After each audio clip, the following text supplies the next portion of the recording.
meeting will now come to order. Welcome to the October 1st, 2020 meeting of the City of Raleigh Appearance Commission. My name is Corey Bates, and I am chair of the commission. The Raleigh Appearance Commission is a public body appointed by the City Council that exercises both advisory and quasi-judicial functions. The Appearance Commission's responsibilities relate to zoning and other land use matters, as well as the visual quality and aesthetic characteristics of the city. We will consider the items on today's agenda in order in which they appear on the agenda. The first item on today's agenda is a request for design alternate from the city's Unified Development Ordinance, or UDO. When hearing requests for design alternates, the Appearance Commission sits as a quasi-judicial body and conducts a quasi-judicial evidentiary hearing on the request. The process for the hearing quasi-judicial request is governed by the state law and the city of UDO. Today will be the first time that the Appearance Commission actually acts as a quasi-judicial body, and here's a design alternate request. For that reason, I'm going to turn it over to our attorney to explain the process for the hearing of this item and conduct the evidentiary hearing on today's design alternate request. Phil? Thank you. My name is Catherine Hoffman-Hill, and I'm the attorney for the Raleigh Appearance Commission. As your chair just stated, the Appearance Commission is now going to conduct a quasi-judicial evidentiary hearing on a design alternate request. Under the UDO, these are heard by the Appearance Commission acting as a quasi-judicial body. When acting in a quasi-judicial capacity, the Appearance Commission acts as a type of court and assures that the due process rights of all parties are protected. Since today's meeting will be conducted remotely, in addition to the general quasi-judicial rules, today's hearing will also be conducted in accordance with new state statutes that allow for remote quasi-judicial evidentiary hearings during the COVID-19 state of emergencies. So I want to quickly summarize for the Appearance Commission and the participants the procedures and requirements we're going to follow before we start. So first, all witnesses must be sworn in. Because of the remote format, individuals who signed up to participate have already, as well as city staff participants, have already signed a written oath form, which will be reaffirmed on the record at the start of the case. The participants have also provided their written consent to this remote meeting. So we'll start with a staff presentation. A staff member from the Urban Design Center will introduce the request, and since design alternates are transportation related, we'll also hear from a transportation department staff member to give some additional background regarding the request. As a reminder for the Appearance Commission members, the standards that the applicant must meet for design alternate approval are in the UDO. They are also set forth in the staff report and in the applicant's application. The standard will be discussed by staff and the applicant throughout the hearing. The burden is on the applicant to produce competent material and substantial evidence as to each of the required standards to be granted the design alternate request. Following staff's presentation, the applicant will then be acknowledged to present their case and witnesses. We will acknowledge the attorney or the applicant for the case first as the point person. Following the applicant, any opponents will be given the opportunity to speak. In this situation, there are no opponents who have signed up in opposition. The applicant will then be given the opportunity for any rebuttal or closing statement. And when all testimony is complete, we will close the hearing. The commission members will then deliberate and vote on the case. We have with you today is Ralph Puccini, who's the assistant city clerk. Once a motion is made and been seconded, Mr. Puccini will take the vote by a roll call vote. And then following the meeting, the commission's decision will be reduced to writing with written findings of fact and conclusions of law. That decision will be incorporated into your meeting minutes and will be adopted at the same time your meeting minutes are adopted. So with that, we will now start the hearing. The first or the only item for evidentiary hearing today, the property address is 2815 Capitol Boulevard and 2920 Glen Ridge Drive. The property owners are CB Hotel LLC and Eagle Rock 50 LLC. And this is design alternate case DA-1-2020. Okay, so we're going to start, Mr. Chair, with swearing in the staff witnesses. So when I'm going to call your name, please state your name to acknowledge you're on the line, and then the chair will reaffirm your oath. So Carter Pettibone. Here. Mr. Pettibone, do you swear to affirm that the testimony you will provide will be the truth, the whole truth, and nothing but the truth? I do. Thank you. All right, Bradley Kimbrell. Here. Mr. Kimbrell, do you swear and affirm that the testimony you will provide will be the truth, the whole truth, and nothing but the truth? I do. Thank you. Okay, and then we have Tara Hoffreth. I'm here. All right, Ms. Hofferth, do you swear or affirm that the testimony you will provide will be the truth, the whole truth, and nothing but the truth? I do. Thank you. Okay, we also are going to go ahead and swear in our participants in the case. There's 3 people signed up. The first person is Molly Stewart. She's the attorney, so she doesn't need to be sworn in. Then we have Kristen Vineset. Kristen, if you could please state your name and your address, and then the chair will reaffirm your oath. Sure. My name is Kristen Vineset, and my address? Yes, please. Yes, please. 200 Providence Road, Suite 250, Charlotte, North Carolina. Thank you. Ms. Vineset, do you swear to affirm that the testimony you will provide will be the truth, the whole truth, and nothing but the truth? Yes, I do. Thank you. Okay, and then we have Gray Harrell. Here. And Gray, can you please state your address for the record? Yes, it's 1 Glenwood Avenue, Suite 201, Raleigh, North Carolina, 27603. Thanks, Greg. Mr. Harrell, do you swear or affirm that the testimony you will provide will be the truth, the whole truth, and nothing but the truth? I do. Thank you. Okay, with that, everybody is sworn in, so we'll start with the staff presentation. And we're going to start with Carter Pettibone, Senior Urban Designer with the Urban Design Center. Hey, Catherine, real quick, this is Adam. I just had a question about recusing myself, if I could. Okay. I worked on this project when I was at a previous firm, but I'm no longer working on the project or with the firm. Not sure if I need to do anything with that. Okay, so under state law, your conflict of interest standard is that you cannot be an impartial decision maker. And one of the impermissible violations, if you have a close business relationship with an affected person, if you no longer work there, there could be a question, but if you could be allowed to hear it. If you worked on the project, that makes a little bit of a closer business relationship. So it's up to you if you think it's appropriate to recuse. I think that you would have the statute would support that. If you choose not to recuse yourself, then we would need to ask the board member or other commission members and the applicant if they have any objection to your participation. And if they do, then the commission members would vote on it. Okay, well, I think we have quorum, so I'm happy to recuse myself from this case. Okay. So with you recused, I believe, do we have more than 8 other members on the line?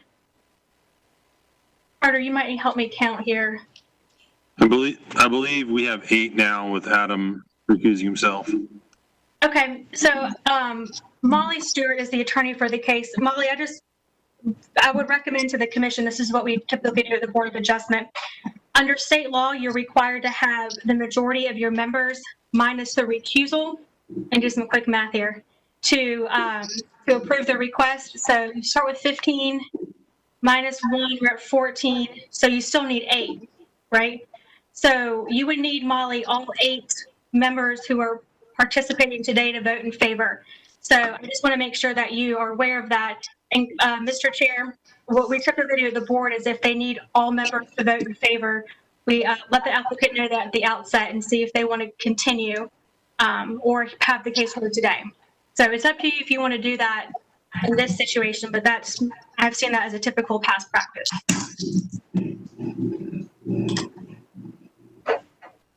Go ahead, Mr. King. I'm unmuted. Okay. I actually, if you wouldn't mind, I would like to consult with my client via email, unfortunately. if we could either take a minute or perhaps I could do that during the staff presentation. Either way is fine, Mr. Chair, however you would like to proceed. I think we can give you a minute, and I'd like to hear from Ralph Pacini, please. Yes, please. I'd like to do a roll call of who is present, please, since obviously not everybody is here. That'd be great. Let me confirm that, if I may. If I call your last name, would you please signify that you're here? Commissioner Ferguson? Here. Thank you. Commissioner Parker? Here. Thank you. Commissioner Thaxton? Commissioner Thaxton? Out. Okay. Commissioner Hogan? Here. Thank you. Commissioner Bates? Here. Chairman, thank you. Commissioner Levitas? Out, okay. Ms. Andres out. Commissioner Gaskins? I'm here. Thank you. Commissioner Eberly? Commissioner Eberly? Okay, Commissioner Walters, you've been recused. Commissioner Dodge? Here. Thank you. If I may ask a question, this is Molly Stewart. Would this be rescheduled for the very next meeting if we were to hold? That's a good question. I would have to defer to Carter. Typically, this is as you know, this is the first one of these we're hearing, and the plan has been to hear these at the first meeting of the month. I'm not sure what the agenda looks like for the next meeting. And I think Ralph had an additional something to add. His hand's raised. Yes, it looks like that with Commissioner Walters, he recused. You still have only 1, 2, 3, 4, 5, 6 people voting. So you wouldn't have enough to. Hey, Ralph, I think you missed Chris Roberts and Megan Beach, the most recent commissioners. I'm sorry. Yeah. Commissioner Mason, sorry, you here? He's out. Commissioner Beach, I'm sorry, I did miss you. You're here? Here. Thank you. And Commissioner Roberts? Here. Thank you. Okay, thank you. That takes care. That does make 8. Thank you. Okay, great. Thanks. And I would defer to Carter on the scheduling, and as well as the chair as well, on if you would want to hear these at the next meeting or the one after. Right now, we do not have anything on the November 5th agenda in terms of design alternates. So this could be scheduled for November 5th. Or if there's no concern from, from our, I guess the commission, we could ask Adam if he would be willing to come back. I personally don't feel like he has a conflict of interest. We can ask the applicant if they would have a concern with that. Yeah, this is William Dodge. I agree. I don't have a concern of a conflict of interest. He no longer works there. Yeah, and I would just add to that, I didn't really have much of a site plan or anything involved in any transportation aspects, just pre-conservation.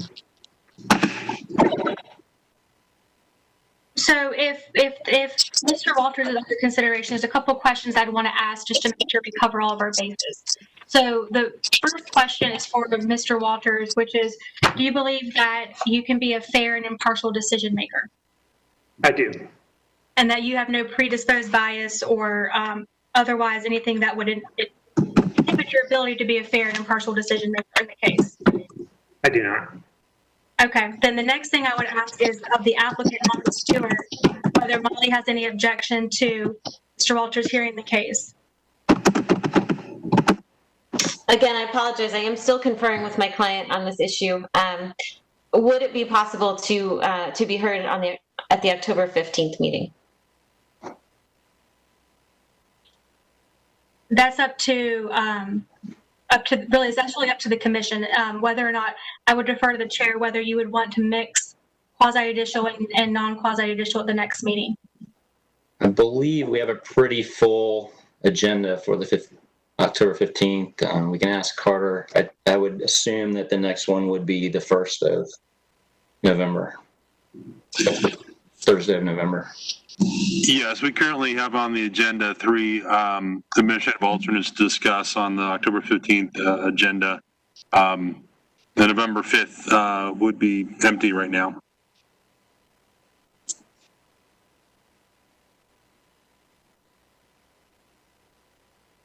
Catherine, I have a question for you. Would we need to re-advertise, and that time frame for that, would that be an issue? You don't need to re-advertise if you move it to a date certain, but because of the remote meeting process that we're following and the need to sign up beforehand, I think it'd probably be a good idea to go through the same process again.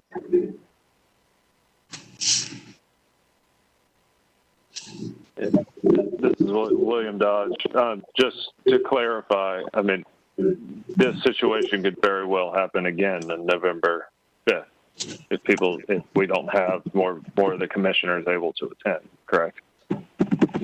That would be exactly what I would say. It's very likely that we would be similar. I mean, we do have a quorum now. We're +1 if we add Adam. I think there's a likelihood that will happen at the November meeting as well. So, I'll leave it up to the applicant. But tough situation. It's a tough situation. I believe we have a quorum, and it's.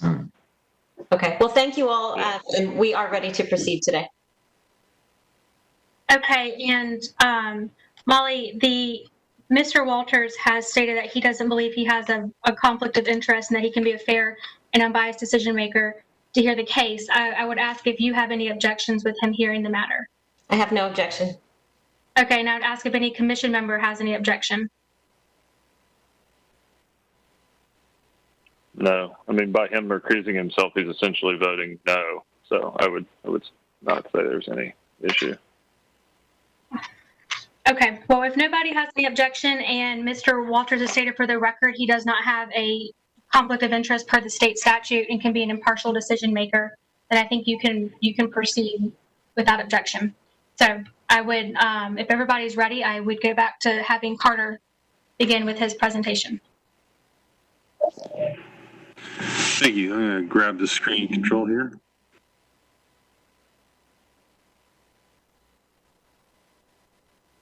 Okay.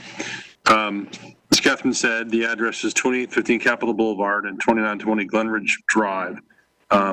The applicant requests the following design alternate to UDO section 8.3.5.C.3.C, which requires that driveways accessing a more than 80-foot right-of-way be spaced at least 300 feet apart. In this case, the applicant would like to put a driveway onto Capitol Boulevard, the southern driveway, which is located 179 feet from a driveway located on the parcel directly adjacent along Capitol Boulevard to the east, in order to permit the construction of a 328-unit apartment development located on 12.99 acre site. The site is Capitol Boulevard, here with my cursor, Glenridge here with my cursor as well. In terms of the zoning, it's split in 2 different districts. The one on Capitol Boulevard is commercial mixed use, 5 stories, green frontage conditional use, and the one to the rear is residential mixed use, 4 stories conditional use district. In terms of the conditions on the property, generally about limiting uses, and on the front property, a sidewalk requirement, and on the rear property, a buffering requirement to the properties to the north. I'm happy to answer any questions or hand it over to our transportation folks. Any questions from the commission? Okay. Okay, I think Raleigh, Kimbrell, transportation, you are up. Great. Can you hear me okay? Can you hear me okay? All right. Thank you.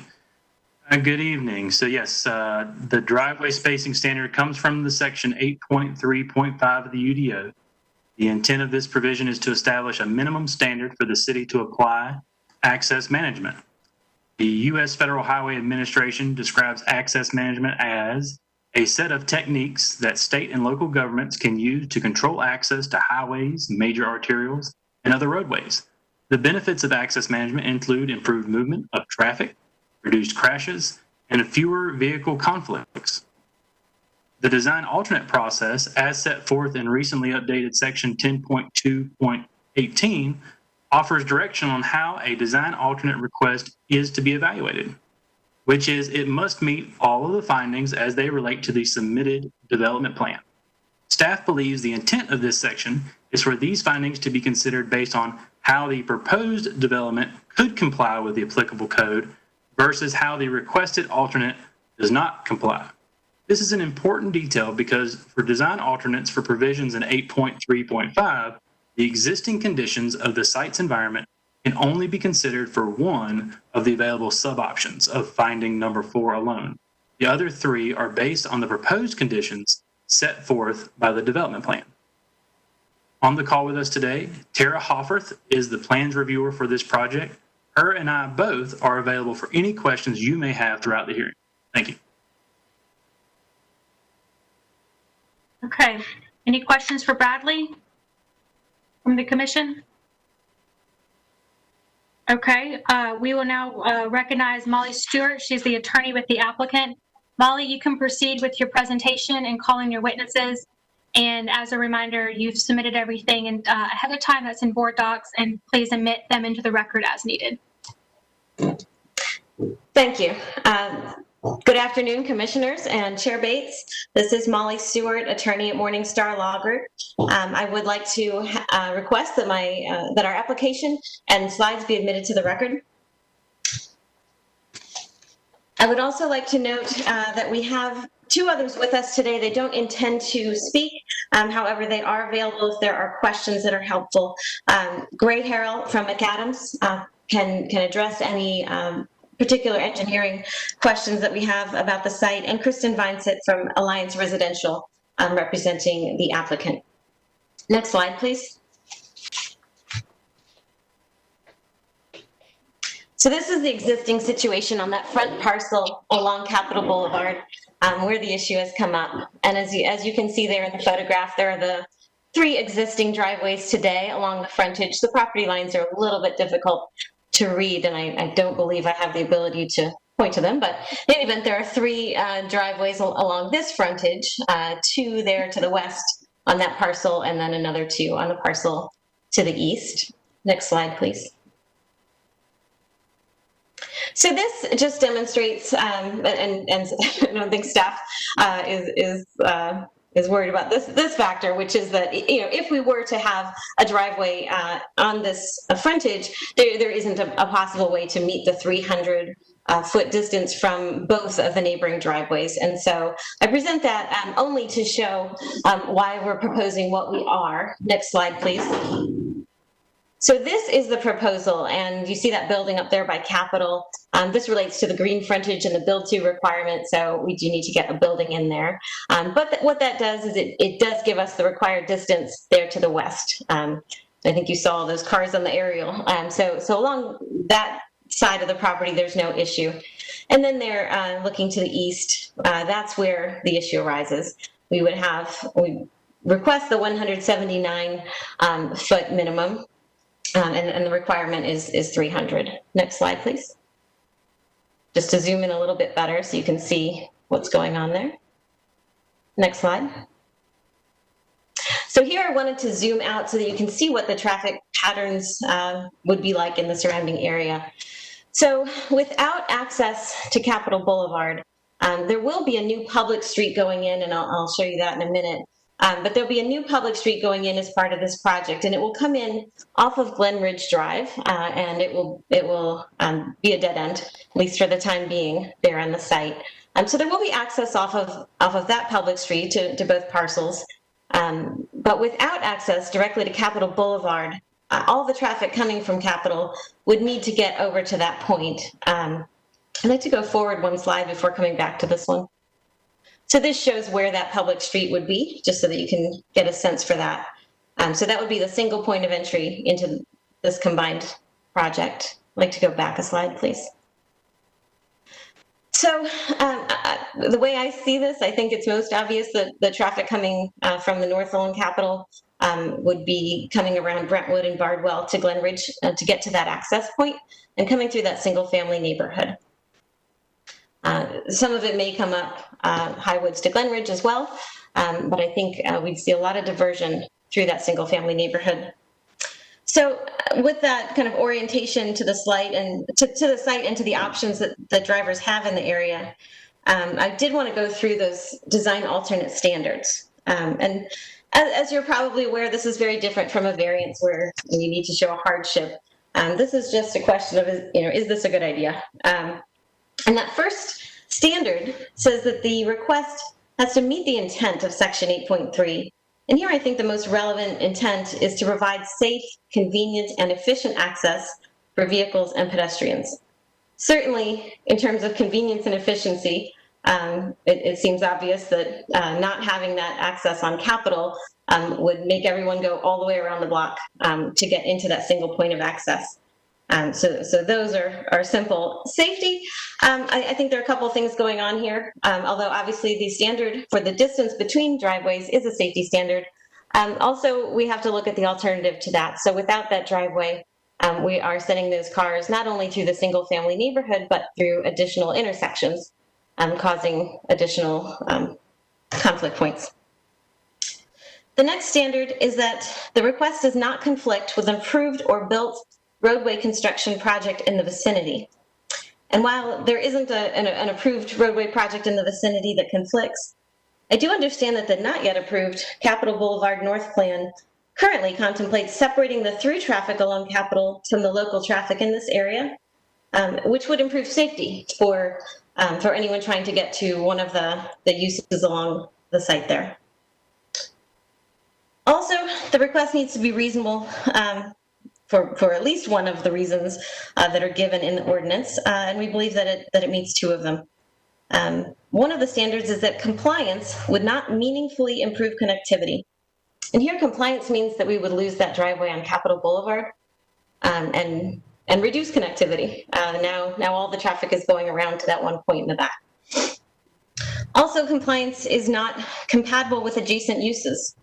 And here, I keep going back to that, we're sending a good portion of the traffic through the single family neighborhood. So I would think of that as incompatible. We did work with staff on some additional options. We took a lot of time to look at those and see how we could work with them. One of which was exactly what you're hearing today, this prohibiting that driveway from Capitol and simply having the one connection point. And the other proposal was to provide a public roadway through the site instead of a driveway, which would have a different standard. And we looked at that as well. Unfortunately, both of those proposals render this project simply infeasible. This site has many challenges. It's got topography, it's got several issues, and this is evidenced by a number of earlier proposals that really didn't even get this far in the process and simply didn't make it. It's been a difficult site to see redeveloped, and that's why we've seen that abandoned hotel that's been there for so long. This requested design alternate is critical to moving this project forward. It is absolutely a make or break question for us, and we feel that the reduction by 120 feet of the minimum distance between driveways is reasonable to move this forward and safe and efficient for all the reasons that I've laid out. And for that reason, we request the reduction of 121 feet to 179 feet from that closest driveway to the east. Thank you.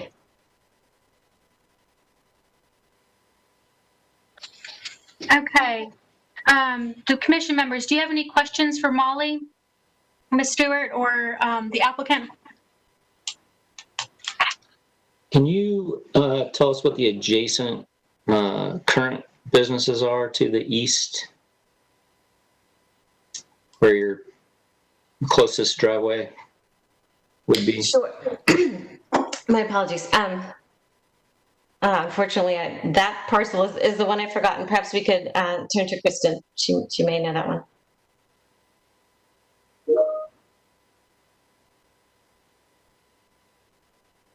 Are we Like an audio store or something like that? It's a collision and glass place. Okay. Yeah. Okay. And we assume that the driveway connection is it's got to be a right in, right out, I guess, because you have a median there. That's my understanding. Greg, can you confirm?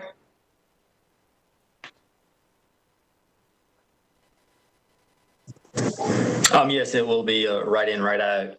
And the Caliber Collision does have 2 access drives. The one that's closest to our site it's like a rear drive. It's like a secondary entrance. Do we have an idea what the distance is from their primary entrance to your proposed? I mean, 1 second, I can tell you. That one's 325 feet. Okay. Great. I had a question. In the materials that I saw, there was a TIA completed. Could you just give us a quick summary of what the findings of that TIA were? Excuse me, Mr. Chairman, who was it that asked that question, please? It doesn't show. That was Chris Roberts. It's Chris Roberts.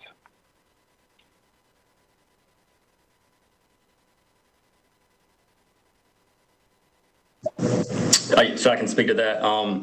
So we did submit the TIA to DOT, NCDOT, and we did receive comments back. They suggested, and we are implementing a 50-foot pocket lane for cars to pull off of Capitol into the site. We received that approved or the TIA comments from DOT about a week and a half ago. So that's not why they're in Molly's slides, but we are providing that to get traffic off of Capitol to provide a safe access point for our site. Is that just a deceleration lane or anything for the acceleration coming out? It's just a deceleration lane.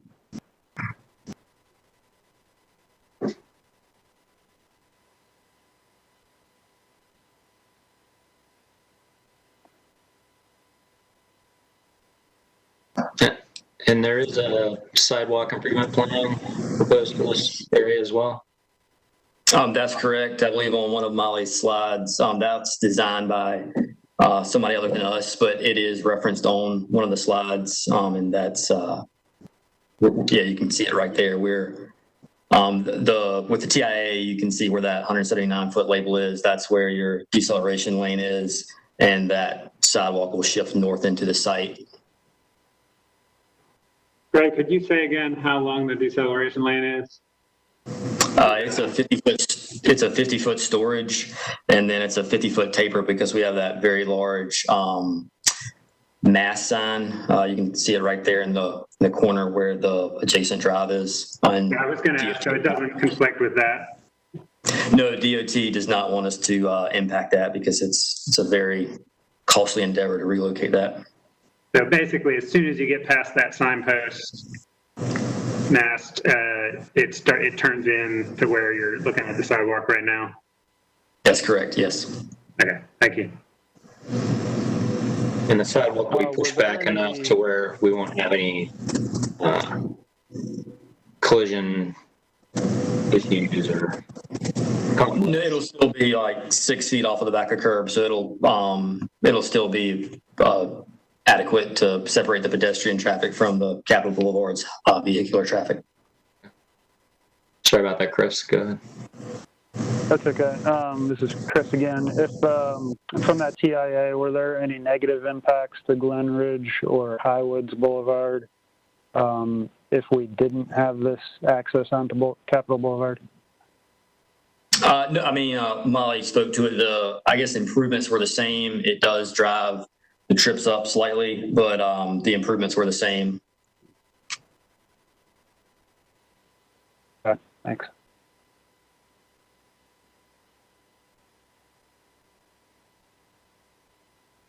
I guess in the context of doing the right thing, I think is what Molly said at the beginning of this. Who does, this is, I guess, just for anybody with the applicant, who do you think this benefits the most? Is this for the people that are living on the site or the neighbors that we wouldn't be dumping traffic out onto on Glen Ridge? I'll speak to that. I think with right now, if you go to the overall site plan, and especially with Alloy Street, our proposed street between the two lots, dead ending, it is forcing 100% of the site traffic through that residential neighborhood. And I feel like that's a detriment to the neighborhood. And it gives our site access off of Capitol, which is desired from our applicant standpoint. And I would agree with that. I think it's just bad for everyone from this site who needs to drive that way unnecessarily, and for the people whose homes they're driving by. Can we go back to the overall plan that shows the new driveway, the new road? There you go.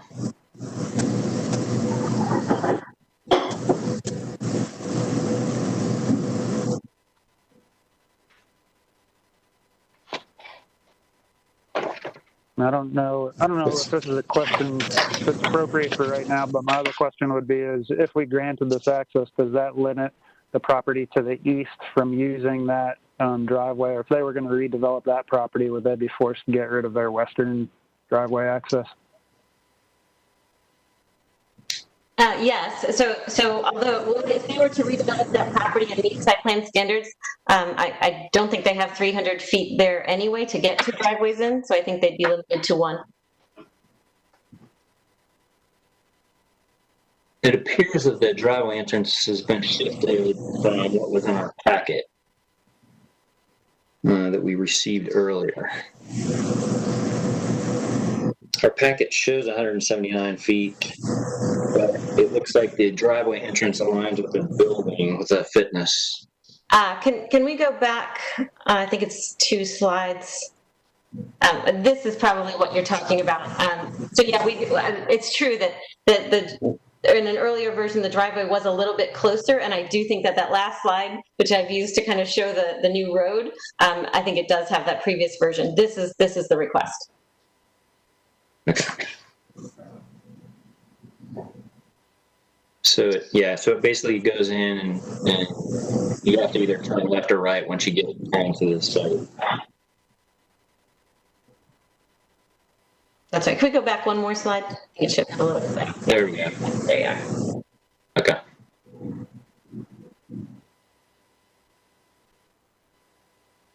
All right. Any other questions from the commission?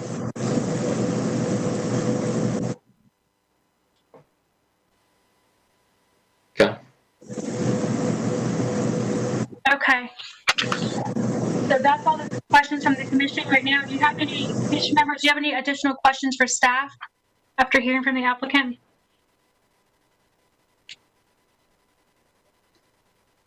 Can staff tell us what the actual width of the road is? We just know it is greater than 80 feet.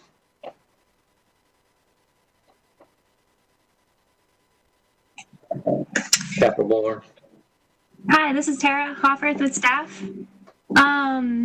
Just a quick IMAPS measurement looks to be about 194 feet. So it's in excess of and that's public right away. Okay. So in excess of the 6-lane divided section. Much greater. Thank you.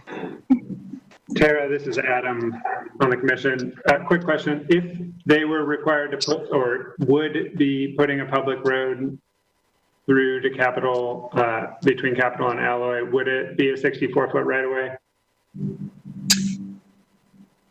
Yes, I believe so. We looked at implementing, we proposed a couple different solutions with the applicant, and I believe we looked at a 2-lane undivided section there as one option, which would be 64 feet of right away.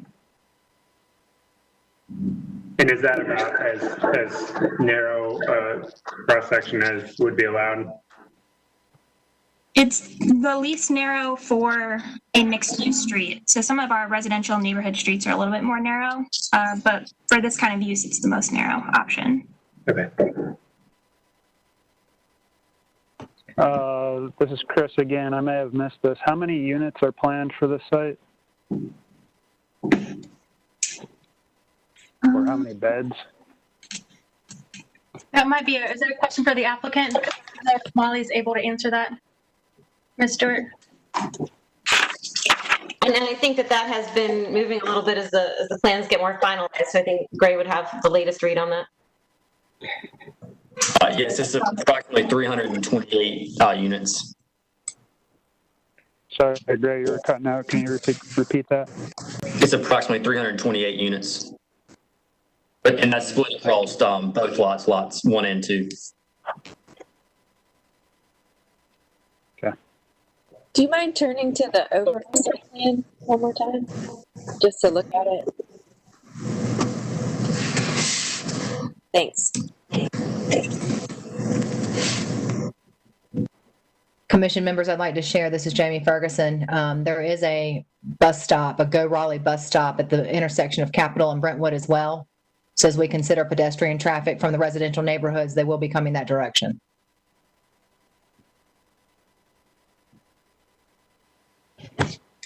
Yeah, it looks like there's a bus stop right in front of the glass shop, that square building there.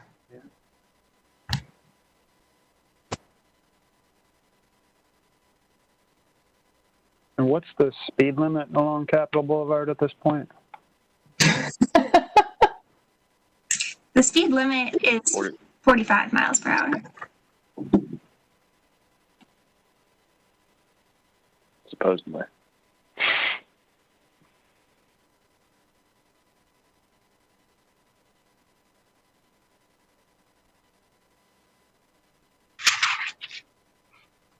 Okay, are there any other questions at this time for the applicant or for staff from the commission members?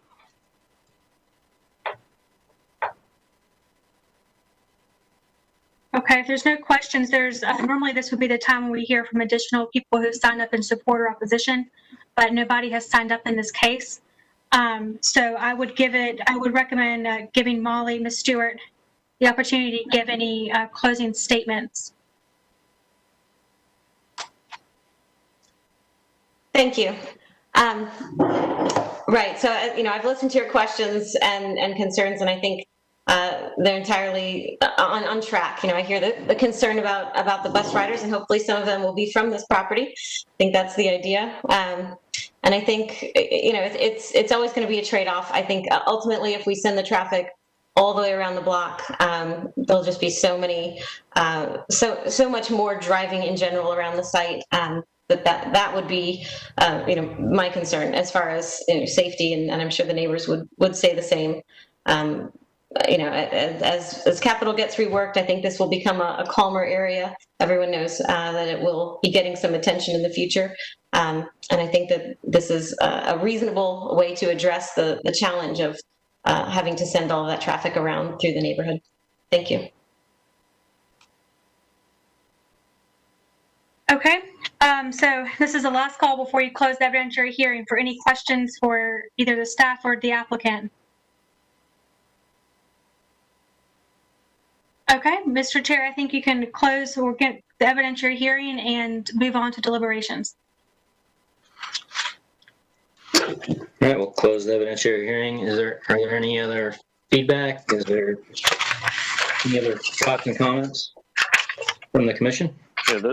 Yeah, this is William Dodge. I mean, this plot of land and this lack of kind of revitalization has been an issue for this city since 1997. I think it was Hurricane Fran. I was a kid, and when Hurricane came through and the hotel never reopened. I know Chris Roberts asked kind of what this potentially, who this might benefit most. I mean, I think by not sending traffic through a single family neighborhood, it benefits them, but also the redevelopment of this site I think is imperative to the future of Capitol Boulevard, and the fact that it's sat vacant for almost 23 years is a really big issue. I think that we have the opportunity to create an opportunity for this to happen. I think otherwise it doesn't make sense. That's my 2 cents on this. I agree, and I appreciate that. I think they've they've slid the drive down a little bit farther than what we're actually looking at here. And kind of one of my questions before was what the adjacent, and knowing that it is a secondary kind of entrance to that business, they have two. If it ever got redeveloped, they wouldn't have to. They're going to be reworked, and we're going to have a little bit better spacing there. It's not a huge amount of traffic going in and out of there, so I think the conflicts are minimized, in my unprofessional opinion. And I feel like my questions have been answered. I feel pretty good and confident about this. That it's a reasonable request. Yeah, I'd agree. I'd love to see that entrance be a public road, but I just think that would ruin the project. I mean, I think that would kill the project, and I think this is, is the next best thing in terms of connectivity, and not having it would I think, be a disservice to connectivity. Mm-hmm.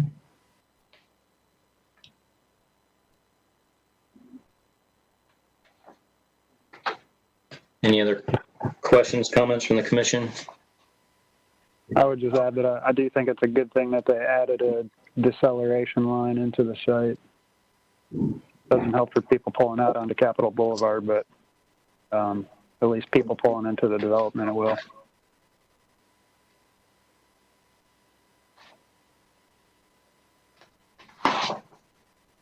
I'd like to comment that I appreciate the developer and the project itself not taking the main traffic through the residential existing neighborhood.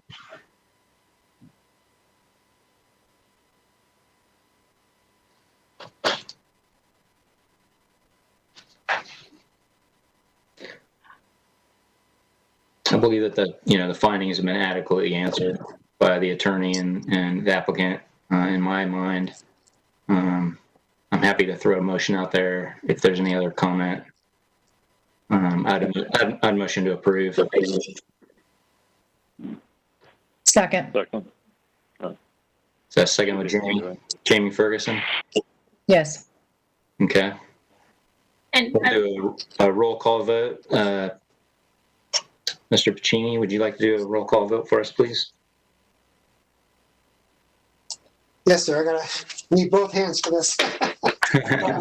When I call your last name again, would you please signify by saying yes or no on the motion, please? Chairman Bates? Yes. Thank you. Commissioner Ferguson? Yes. Thank you. Commissioner Parker?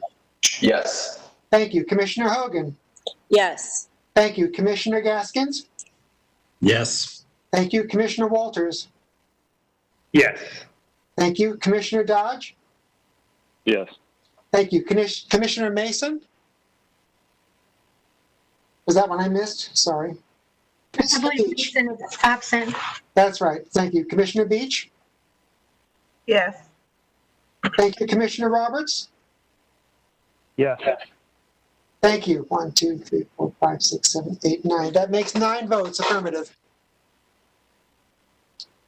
Okay, great. Thank you. Thank you.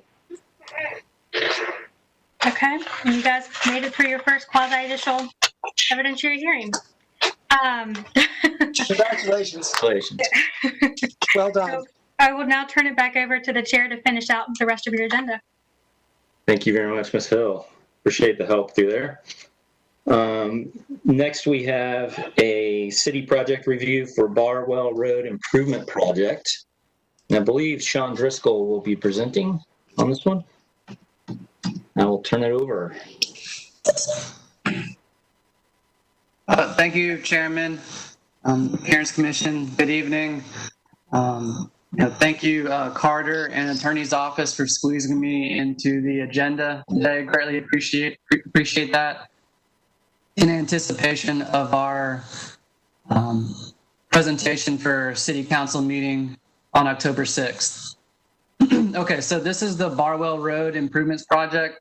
This is the advanced design presentation, so we're around 65%. Next slide. So the project limits are from Rock Quarry Road to Berkeley Lake Road, which is to the north there that you see. It also includes the realignment of Pearl at the Rock Quarry and Barwell Road intersection. Right now, Pearl is slightly offset to the south. There's been frequent accidents through there, especially with left-hand turns exiting Pearl. So the realignment will create a true intersection. Next slide. So existing conditions along the roadway. It's a 2-lane rural section. There are some improved areas. That includes like in front of the fire station, community center, and the school. It also includes this area you see in the picture. This is the Chastile Trail entrance, and that sidewalk there is the frontage improvements they were required to complete as part of their development. It currently lacks consistent bike and pedestrian facilities throughout the limits of our project. Next slide. So the purpose of this project, number of reasons. The big one from a safety standpoint is the realignment of Pearl with the Rock Quarry and Barwell Road intersection. We're providing designated left turn lanes throughout the limits of the project. So I believe on the next slide, you'll see a cross section of what the final project will look like. We're going to add bike and pedestrian facilities along the roadway. So these facilities, these pedestrian improvements include a 6-foot sidewalk on the south side of the road or the east side, and then a multi-use path on the opposite side of the road. So the multi-use path is 10 feet wide, and sidewalk is 6. So the reasoning for putting the sidewalk on the south there is due to the existing developments. There is currently sidewalk on that side of the road, so we're going to try to, connect in between to create consistent facilities. And then the multi-use path on the other side, we have a little bit more room from a right-of-way standpoint. So it made sense to put it over there, and we also happen to have less driveway conflicts as well. You can see the 2-way left turn lane here in the middle, so that's what will be all the way from Pearl to Berkeley Lake Road with 1 lane in each direction. Okay, next slide. So some project challenges we have along the roadway. Of course, the Pearl Road realignment is pretty extensive. It will require a full-on road closure. We're also within the noose buffer limits. I know it's kind of hard to see on that top right picture, but there's a culvert that goes underneath the road right there, underneath Rock Quarry Road, heading to the south. So we're going to increase the size of that culvert to like a 60-inch. We're also going to do the sidewalk improvements just a touch past Pearl in anticipation for the widening of Rock Quarry Road. I don't want to get into all the details, but to the south there's a full-on development we're working with development services on. It's going to be like a retirement home, so we're working with that developer to ensure that there's consistency between the projects and we know who's doing what improvements. Pedestrian crossings. This hawk that is mentioned here will go in front of the fire station on Barwell Road. That's Fire Station 26. It's pretty much between the entrance and exit of Barwell Park Drive or the school. This was actually quite challenging to get approved because there are currently no pedestrian counts along Barwell Road. And this is an NCDOT right-of-way, so we've been in close contact with them through all of our recommended improvements. So luckily, having a fire station there actually is a true warrant for a hawk. We'll put a button in the fire station so when they get called to emergencies, they can hit that. It can stop traffic, so they have like seamless, entrance, but more importantly, exit out of their facility. And that also is a signalized pedestrian crosswalk as well. Okay, next slide. So as I mentioned, we are in the Neuse River Basin. It's a City of Raleigh It's the city's of Raleigh's agenda to construct at least as much green stormwater infrastructure as possible as part of a lot of our roadway design projects moving forward. So this includes the construction of 3 bioretention basins along the corridor that will collect and treat the really the first rush of the runoff from the roadway.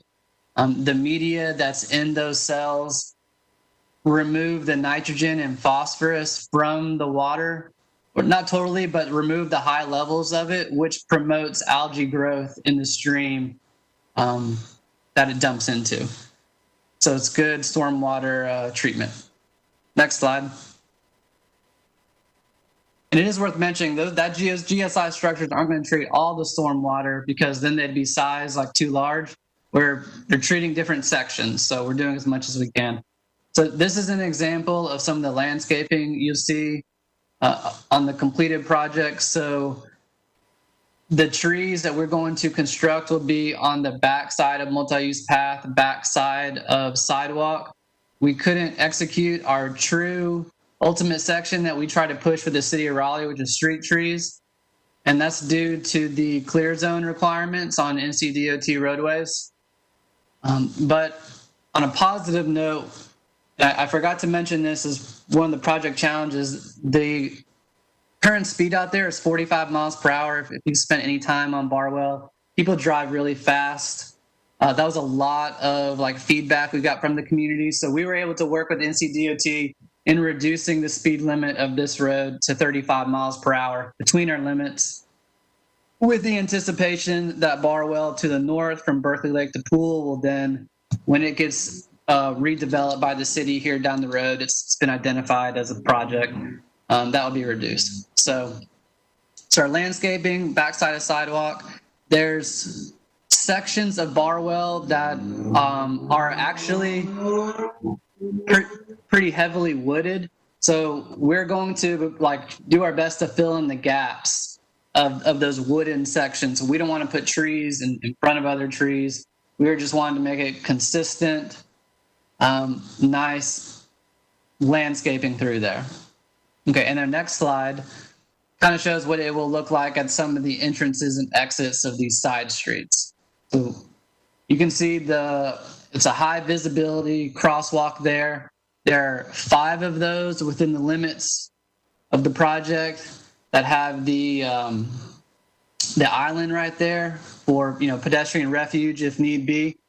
And this just gives you an example of some of the landscaping that we'll do along these different areas, while still maintaining NCDOT requirements through here.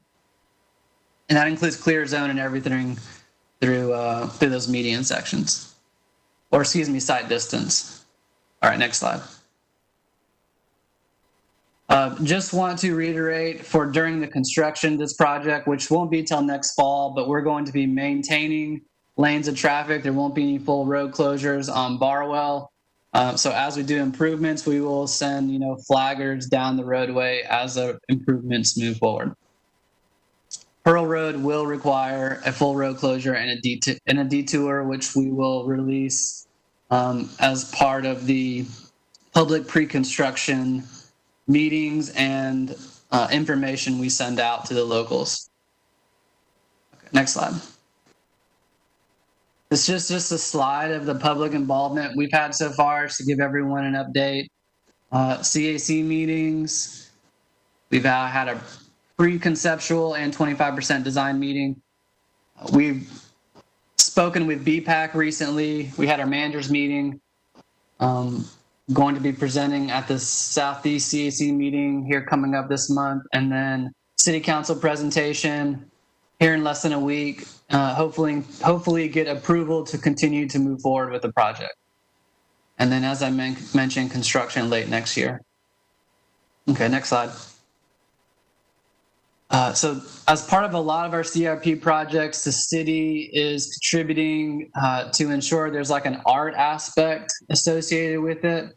Barwell is one of those. So we got 120 applicants. There's an entire art board, which I'm not really involved in. I sat in on the panel, but Urban Rock Design was selected for the art improvements that will be associated with this project. So next slide. They have a lot of experience working with municipalities and like working on roadway projects. What they're probably going to do for Barwell is they want to have like a large staple piece, that's a larger art piece that's going to go at the corner, most likely of Barwell Park Drive and Barwell, which is the entrance to the school. There's a large space between the fire station and that Barwell Park Drive. That's Parks property where they have a Barwell master plan, some stuff they're doing through there, which we've gotten approval from Parks and Rec. If we need to infringe upon some of that space outside the right of way, we can. But then furthermore, they're going to put a lot of these small like staple piece art exhibits they do by either some of the bus stops we have on this project. There's 4 different locations just on the back of the multi-use path, or little kids that look through stuff like this, and they're gonna create pieces where it'd be fun to take pictures in front of and stuff like that. That's the feedback they've gotten so far from the community and what they're looking for. Next slide. This is just a schedule of where we are moving forward. So upon completion of the council presentation, we'll move into right-of-way acquisition. That's probably going to take about 8 months. Advertise next summer, start construction next fall, and then 2-year construction period. Next slide.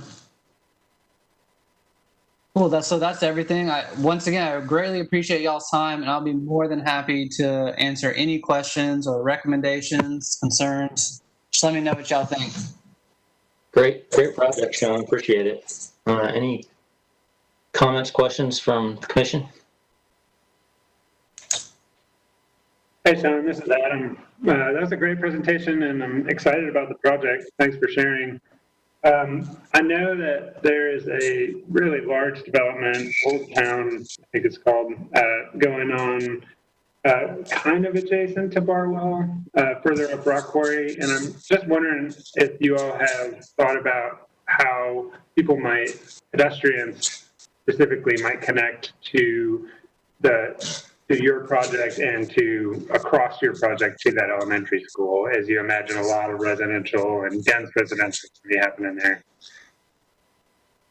Yeah, so a couple things. So we had a TIA for this project, and then we've also worked with Development Services in reviewing the TIA that the Old Town development has produced, and that development is in multiple phases. Don't quote me on this, but I think it's like 4.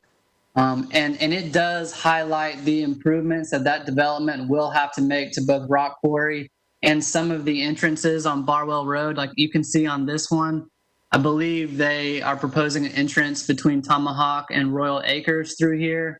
And I think maybe another one closer to Holiday. Luckily, the improvements that we're making as part of specifically the intersection of Rock Quarry and Barwell, the additional like laneage they would have had to provide due to the volumes coming through there. We are pretty much meeting and accommodating, I believe, all of like phase 1 and 2. And then upon phase 3, which is 10 plus years down the road, then they would have to make some improvements to Barwell Road that would be required for their entrance and exits.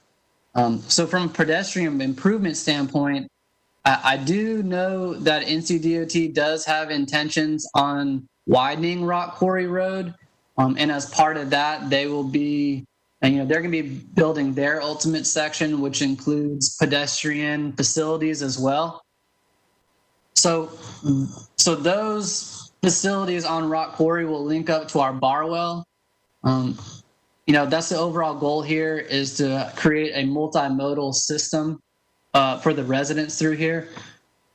So regarding your question and crossing to the school, that's something we've looked into heavily, which is why we have like multiple high visibility crosswalks, and why we're really excited that we were able to get this Hawk approved. Thankfully, the fire station is there, so we are able to construct that signalized crosswalk for those pedestrians as well. So I may not have elaborated on that all the way. So not only is it for the fire station, but if a local wants to cross the road at that location, they just hit a button like you would at a normal intersection. And then they get it requires traffic to stop in both directions so they can safely cross the road through there, which we're hoping a lot of the kids use when they're going to and from school. Yeah, that's great. Could you show us where that hawk is going to be? I couldn't quite get it from the plan view you showed, but if you could just kind of point it out to us or describe it, that'd be great. Yeah, no problem. Okay, so on this picture right here, so you see the Rock Quarry Barwell intersection, start heading a little bit north. The first road you get to, yeah, right there, that's Barwell Park Drive. So that road that dead ends at the community center.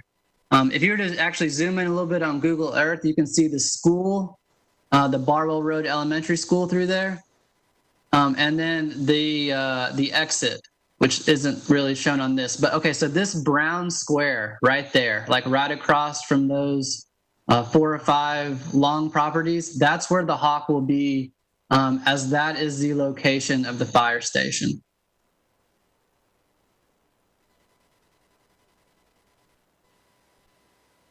Okay, so is it at the exit of the existing fire stations where the fire trucks come out? Yeah, so it's going to be, relatively close to their driveway, their like entrance and exit out of their property. And then in between both the signalized like mast arms that we have, there'll be a pedestrian crosswalk in the middle. Okay, thanks.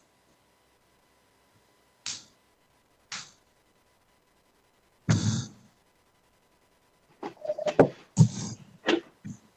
don't know if I missed this, but we are assuming that the entire length of this will have the multi-use path and sidewalk. Correct, that's right, Corey. So starting all the way down here at the south to where Advantis meets Pearl, all the way to the limits of the Berkeley Lake to the north past Holiday, that cross section I showed you will be continuous through that entire limit. So the two-way left turn lane and the pedestrian improvements on both sides of the road. And then it's the city's intention. There's actually a Barwell Road North project that has been identified by transportation planning that they're going to pursue, through city council at a later date to then, inevitably create these improvements from Rock Quarry to Pool on Barwell Road. Excellent.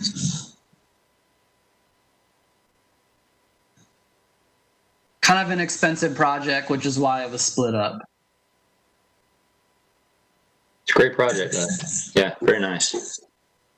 Any other questions for Sean? All right, we appreciate it, Sean. We appreciate you coming in and presenting it, and good luck with council next week. Okay, well, thanks for y'all's feedback and your time. Thank you so much. Thank you.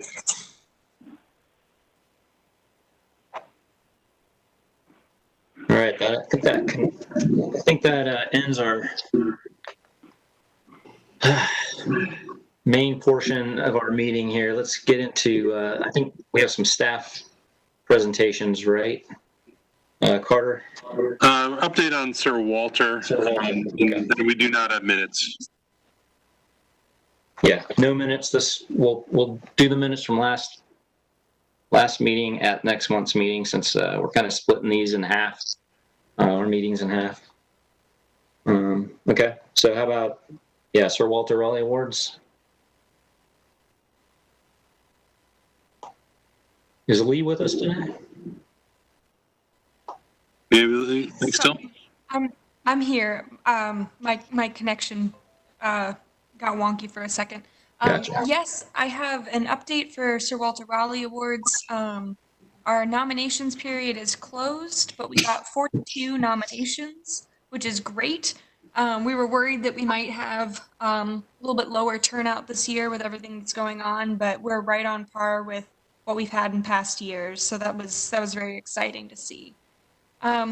However, we only got one artist submission We extended the deadline to tomorrow, to this Friday, but we still only got one person to submit a portfolio.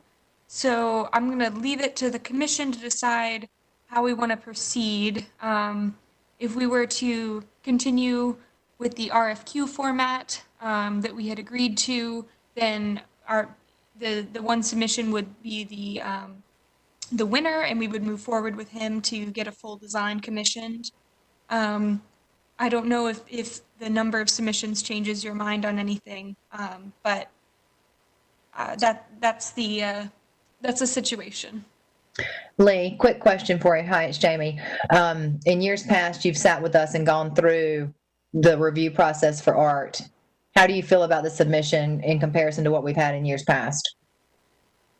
I think it's a good submission. I can send around the what we received. I was going to wait until the period closed tomorrow, but I'll share it with all of you. He included some examples that I think would show a certificate ability a bit more. Some of them are murals, so I think that it's a good range of work. But I'll share it with you all. Lee, this is William. Would you be able to tell us who it is? Yes. Sorry, I have to look in my folder real quick. I encouraged a friend of mine to submit. That's why I'm curious. I think that you will know who. Lincoln Hancock. Yeah, if there's any voting, I would have to recuse myself because he and I submit on public art projects together all the time. So okay. That's what I thought. So I just wanted to make sure. So. Okay. Well, I think Brandy had some ideas. She's not here. I think let's just see what happens between now and tomorrow. You know, there's kind of like the submittal for the awards. I think we were at 15 and then we went up to 40 in like a day. So let's hope for the best and just see what happens tomorrow. Maybe we can send out some emails and kind of communicate a little bit more about it. That sounds good. How's that sound?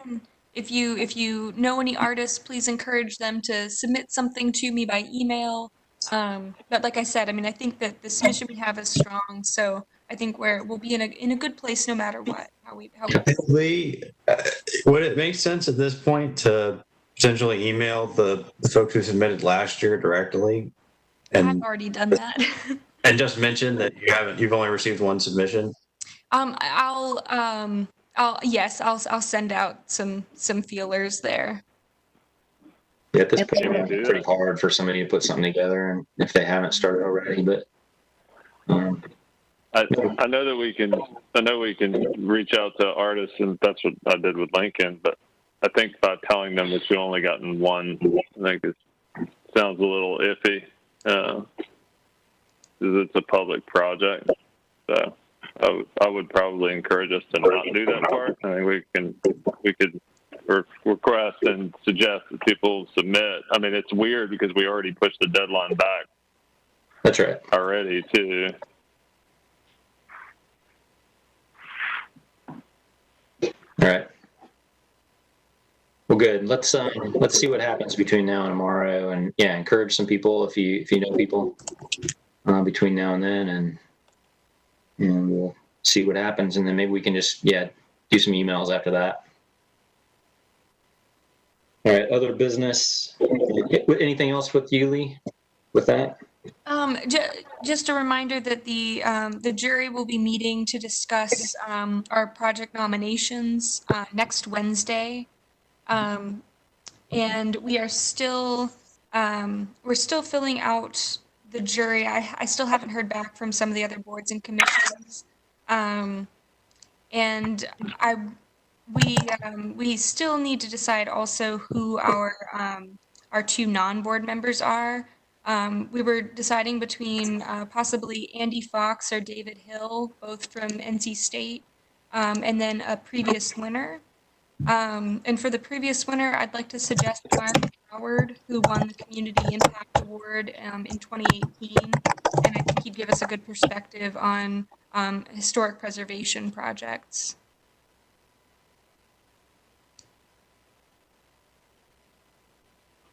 I'll second that. And I think David Hill or Andy Fox, either one of those would be great.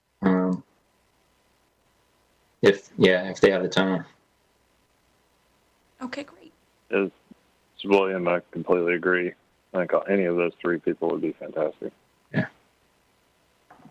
All right, terrific. All right, now I'm done with my update. Great. Lee, the artist award is $1,000. Is that correct? That's correct. $1,000 plus $150 to any finalists if we proceed with the finalist route to create the actual design. And for a reminder, Lee sent out a bunch of nice social media graphics. Call for Artists was one of them. So if you dig back through your email and you want to post that tonight, that'd be a super easy way to go.